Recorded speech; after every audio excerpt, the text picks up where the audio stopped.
Transgender या ख्वाजा असरात से क्या मुराद है? दुनिया में सिर्फ इंसान ही वो स्पीशीज है जो अपना जेंडर तब्दील करती है, या इंसान के अलावा और भी बहुत से जानवर हैं जो अपना जेंडर तब्दील करते रहते हैं? जानिए ये सब कुछ आज की इस छोटी सी वीडियो में।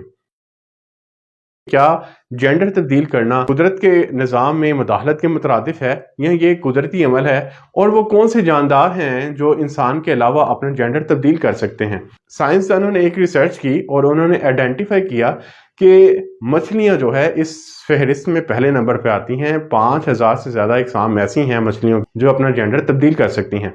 इस कैटेगरी में सबसे पहले नंबर पे आती है क्राउन फिश।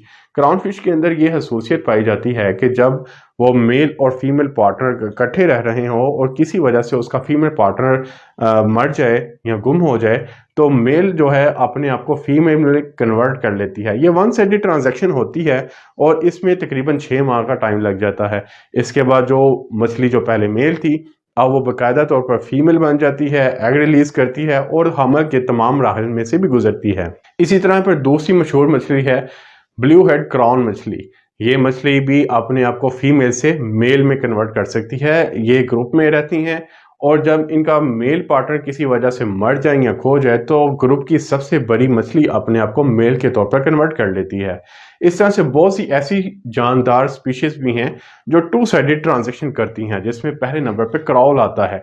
और बहुत से जानदार ऐसे भी हैं जो इंसानी मुदाखलत की वजह से अपना जेंडर तब्दील कर लेते हैं, जिसमें फ्रॉग पहले नंबर पर आते हैं। एक एक्सपेरिमेंट किया गया, एक तालाब में बहुत ज़्यादा मेंढक छोड़े गए और उसमें बहुत ज़्यादा केमिकल्स और पेस्टिसाइड जो हैं पानी में मिक्स कर दिए गए।